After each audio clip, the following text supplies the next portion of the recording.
రేపు భారతదేశానికి వ్యోమగామి శుభాంశు శుక్లా తిరిగి రానున్నారు. ఐఎన్ఎస్ కి వెళ్లొచ్చాక తొలి భారతీయుడిగా శుక్లా ఘనత వహించారు. దాదాపు 41 ఏళ్ల తర్వాత అంతరిక్షంలోకి వెళ్లొచ్చిన తొలి భారతీయుడిగా నిలిచారు. 18 రోజుల పాటు అంతరిక్షంలో పలు ప్రయోగాలు చేసిన ఆయన భూమిపై సురక్షితంగా తిరిగి వచ్చారు. ఆ తర్వాత ఇప్పుడు తొలిసారిగా భారత్కు రానున్నారు.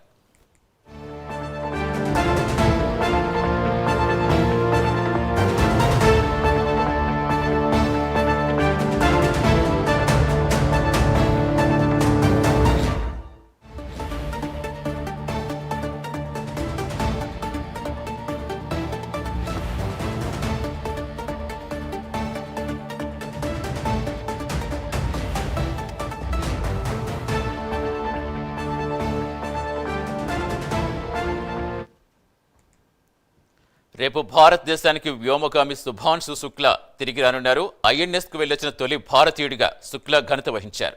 దాదాపు 41 ఏళ్ల తర్వాత అంతరిక్షంలోకి వెళ్లొచ్చిన తొలి భారతీయుడిగా శుక్లా నిలిచారు. 18 రోజుల పాటు అంతరిక్షంలో పలు ప్రయోగాలు చేసిన ఆయన భూమిపై సురక్షితంగా తిరిగి వచ్చారు.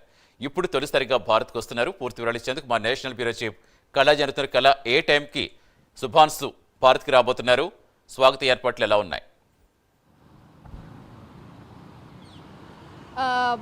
సతీష్, దాదాపు ప్రపంచంలో ఒక ముఖ్యమైనటువంటి అతిథి మనకు భారత్కు రానున్నారని చెప్పవచ్చు.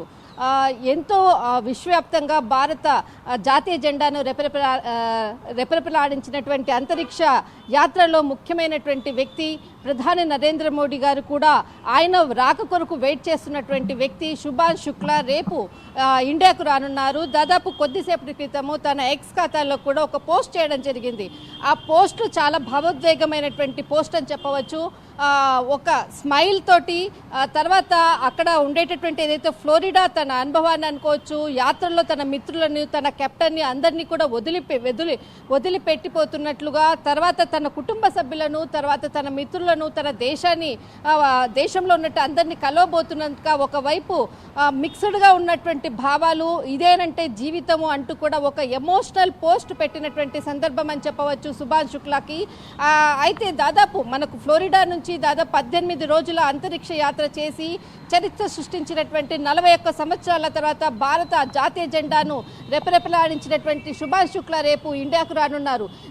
మనకు అందుతున్నటువంటి సోర్స్ ప్రకారంగా ప్రధాని నరేంద్ర మోడీతో కూడా భేటీ అవ్వబోతున్నట్లు కూడా తెలుస్తుంది. ఇక్కడికి అంటే తను ఇండియాకి వచ్చిన తర్వాత తన కుటుంబ సభ్యులు అనుకోవచ్చు, తన సొంత గ్రామం అనుకోవచ్చు, పశ్చిమ బెంగాల్కి వెళ్ళడము, తర్వాత కోల్కతాకు వెళ్ళడం, అక్కడ ఉండేటటువంటి మిత్రులతో కూడా చాలా విషయాలు నేను పంచుకోవాలి అంటూ కూడా చాలా ఆ పోస్ట్లో కూడా చాలా రాయడం జరిగింది. అయితే ముఖ్యంగా తన దేశానికి సంబంధించి అంటే తను చేసినటువంటి అంతరిక్ష యాత్రలో అనుభవాలను మాత్రం ఖచ్చితంగా పంచుకుంటాను అంటూ కూడా చెప్పడం జరిగింది. అయితే రేపు ఉదయం ఇక్కడికి చేరుకోబోతున్నారు అన్నటువంటి వార్త ఉంది. ఇంకా ప్రభుత్వం నుంచి ఏ విధంగా ఇక్కడ స్వాగత సత్కారాలు అనుకోవచ్చు, తర్వాత తనకు ప్రోటోకాల్ ప్రకారంగా అనుకోవచ్చు, తర్వాత కోల్కతా వెళ్లే వరకు కూడా ఏ విధంగా షెడ్యూల్ ఉంటుందన్నది మాత్రం మనం వెయిట్ చేయాలి. కానీ ఇక్కడ శుభాంశు శుక్లా షెడ్యూల్ ప్రకారంగా ఇండియాలో వచ్చిన తర్వాత ప్రధాని నరేంద్ర మోడీతో మొదట ఢిల్లీలో ఇక్కడ సమావేశం కాబోతున్నారు. తర్వాత ఒకవైపు పార్లమెంట్ సమావేశాలు కూడా జరుగుతున్నాయి. అందులో ముఖ్యమైనటువంటి నేతలను కూడా కలవబోతున్నట్లు కూడా సమాచారం అందుతుంది. మరొక వైపు ఈ నెల 23వ తేదీన అంతరిక్ష దినోత్సవం సందర్భంగా కూడా ఏదైతే తన అనుభవాలను కూడా రాబోయేటువంటి 2027 ఏదైతే ఇస్రో చేపట్టిందో అంతరిక్ష యాత్ర కొరకు దానికి తన అనుభవాలను కూడా పంచుకోబోతున్నట్లు కూడా ఒక సెమినార్ కూడా ఉండబోతుంది అన్నటువంటి విషయం మాత్రం తెలుస్తుంది.